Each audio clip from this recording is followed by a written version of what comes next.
విమర్శలను చేయాలని పెద్దలు నిర్ణయించారు.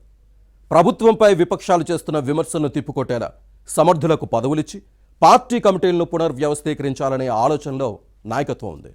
ఈ నెలాఖరుకు ప్రక్షాళన పూర్తి చేసి ఫిబ్రవరి నుంచి కొత్త కాంగ్రెస్ను చూపించే దిశగా పార్టీ నాయకత్వం చర్యలు చేపట్టిందా?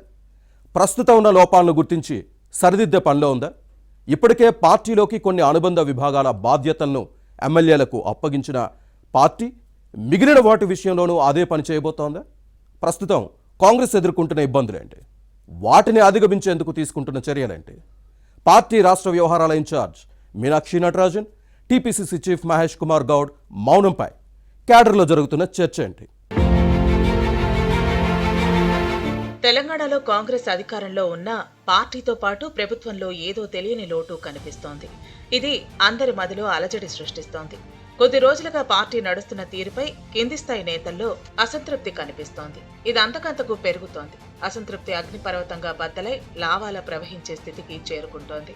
ప్రభుత్వంతో పాటు పార్టీని విపక్షాలు విమర్శిస్తుంటే ధీటుగా తిప్పికొట్టలేని దుస్థితి నెలకొంది. ఇది మంచిది కాదని పార్టీ అధినాయకత్వం భావిస్తోంది. ఎవరికి వారు ఇది తమ పని కాదు అని ముడుచుకుని కూర్చుంటున్నారన్న విమర్శలు ఉన్నాయి. పోతే పోయేది పార్టీ, ప్రభుత్వమే కదా, తమకేమవుతుందన్న నిర్లిప్త ధోరణి కనిపిస్తోంది. ఇక్కడే లెక్క తేడా వస్తోంది. ప్రభుత్వాన్ని దెబ్బకొడుతోంది. విపక్షాల విమర్శలకు సర్కారు వెలువలాడాల్సిన పరిస్థితి వచ్చింది. నేతల మౌనం కార్యకర్తలను ఆందోళన గురిచేస్తోంది. గత ఎన్నికల ముందు కాంగ్రెస్ నేతల తీరు ఎవరికి వారే యమునా తీరే అన్నట్టు ఉండేది. ఎవరికి తోచింది వారు మాట్లాడి పార్టీని ఇబ్బందులకు గురి చేసేవారు.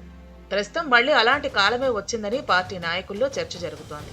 నేతలు సమన్వయంతో పనిచేసే విధంగా చూడాల్సిన party in charge Meenakshi Natarajan, TPCC అధ్యక్షుడు మహేష్ కుమార్ గౌడ్ మౌనంగా ఉండటంపై అసంతృప్తి వ్యక్తమవుతోంది. ఈ పరిస్థితిని మార్చాలని భావిస్తున్న నాయకత్వం పార్టీని ప్రక్షాళన చేయాలని నిర్ణయించింది. కాంగ్రెస్ అనుబంధ విభాగాల బాధ్యతలను ఎమ్మెల్యేలకు అప్పగించి విపక్షాల విమర్శలకు తిప్పికొట్టే విధంగా చర్యలు తీసుకోవాలని చూస్తోంది. కాంగ్రెస్ అధికారంలోకి వచ్చిన తర్వాత అభివృద్ధి, సంక్షేమంపై సీఎం రేవంత్ రెడ్డి సర్కార్ దృష్టి పెట్టింది. మహిళలకు ఉచిత బస్సు, ఆరోగ్యశ్రీ రేషన్ కార్డులు, సన్నబియ్యం, పేదలకు 200 యూనిట్ల ఉచిత కరెంట్, 500 రూపాయలకే గ్యాస్ సిలిండర్, ఇందిరమ్మ ఇళ్లు, వరి సన్నాలకు బోనస్, రైతు భరోసా వంటి పథకాలను అమలు చేస్తోంది. వీటికి ప్రజల నుంచి సానుకూల స్పందన వస్తోంది.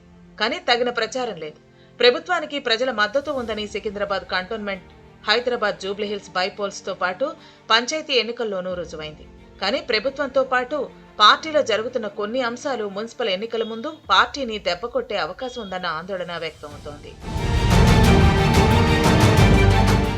ముఖ్యమంత్రి రేవంత్ రెడ్డి మంత్రులకు స్వేచ్ఛ ఇచ్చి వేరే వారు శాఖల్లో తలదూర్చకుండా చేశారు. కానీ పలువురు మంత్రులు దీన్ని అసమర్థతగా భావిస్తున్నట్టు కనిపిస్తోంది. అమాత్యుల మధ్య ఐక్యత లేకపోవడం, పరస్పరం విమర్శించుకోవటం, గ్రూపులు కట్టడం వంటివి బయటకు కనిపించకపోయినా పార్టీ కేడర్కు అన్ని అర్థమవుతున్నాయన్న చర్చ సాగుతోంది. ఇదే పరిస్థితి కొనసాగితే భవిష్యత్తులో ఇబ్బందులు తప్పవన్న ఆందోళన వ్యక్తం చేస్తోంది. హస్తం పార్టీకి 66 మంది ఎమ్మెల్యేలు, 8 మంది ఎంపీలు, కార్పొరేషన్ చైర్మన్లు, టీపీసీసీ ఉపాధ్యక్షులు, ప్రధాన కార్యదర్శులు ఉన్న పార్టీతో పాటు ప్రభుత్వంపై విపక్షాలు పనిగట్టుకుని చేస్తున్న విమర్శలను తిప్పికొట్టడంలో ఎందుకు విఫలమవుతున్నారన్నది కాంగ్రెస్ కార్యకర్తల ప్రశ్న. ఇంత జరుగుతున్నా టీపీసీసీ చీఫ్ మహేష్ కుమార్ గౌడ్, రాష్ట్ర ఇన్ఛార్జ్ మీనాక్షి నటరాజన్ సైలెంట్ గా ఉండటం విమర్శలకు తావిస్తోంది. బీఆర్ఎస్, బీజేపీ నేతలు కాంగ్రెస్ ప్రభుత్వంపై ఘాటు విమర్శలు, ఆరోపణలు చేస్తుంటే తిప్పికొట్టకపోవటం మైనస్ గా మారే అవకాశం ఉంది. నేతలు ఐక్యంగా లేకపోవటం, ఎవరికి వారు సొంత కుంపట్లు పెట్టుకోవటం విపక్షాలకు ఆయుధం ఇచ్చినట్టేనని హస్తం నేతల్లో చర్చ జరుగుతోంది. మరోవైపు కేంద్రం అనుసరిస్తున్న విధానాలపై రాష్ట్రంలో బలంగా నిరసన కార్యక్రమాలు నిర్వహించాలని కాంగ్రెస్ భావిస్తోంది. పార్టీలో గొడవలు జరగకుండా చూసేవారిని, కాంగ్రెస్ వాయిస్ బలంగా వినిపించేవారికి పదవుల్లో ప్రాధాన్యత ఇవ్వాలని నిర్ణయించింది. పార్టీ అనుబంధ విభాగాల అధ్యక్షులుగా ఎమ్మెల్యేలు ఉండాలన్న సీఎం ప్రతిపాదన కార్యరూపం దాల్చింది. ఇప్పటికే ఎస్సీ, ఎస్టీ విభాగాల అధ్యక్షులుగా ఎమ్మెల్యే కవంపల్లి సత్యనారాయణ, శంకర్ నాయక్ను నియమించారు. బీసీసీలకు షాద్నగర్ ఎమ్మెల్యే వీర్లపల్లి శంకర్, మహిళా కాంగ్రెస్ అధ్యక్షురాలుగా నారాయణపేట శాసనసభ్యురాలు పర్ణికారెడ్డికి అవకాశం ఇవ్వాలని ప్రతిపాదించారు. బలమైన నాయకులకు పదవులు ఇస్తే పార్టీ వాయిస్, ప్రభుత్వ అభివృద్ధి కార్యక్రమాలను బలంగా జనంలోకి తీసుకువెళ్లడంతో పాటు ప్రతిపక్షాల విమర్శలకు ధీటుగా జవాబు చెప్పించవచ్చని కాంగ్రెస్ నాయకత్వం భావిస్తోంది. మరోవైపు మున్సిపల్ ఎన్నికల్లో దూకుడుగా ముందుకు వెళ్లాలని హస్తం పార్టీ నాయకత్వం నిర్ణయించింది. ఈ నెలాఖరు వరకు పార్టీతో పాటు ప్రభుత్వంలో ఉన్న సమస్యలు గుర్తించి వాటిని పరిష్కరించడమే లక్ష్యంగా పావులు కదుపుతోంది. ఫిబ్రవరి నుంచి కొత్త కాంగ్రెస్ ను చూస్తారని పార్టీ పెద్దలు చెబుతున్నారు. హస్తం పార్టీ నాయకత్వం తీసుకునే కొత్త నిర్ణయాలు ఎలాంటి మార్పును తెస్తాయో చూడాలి.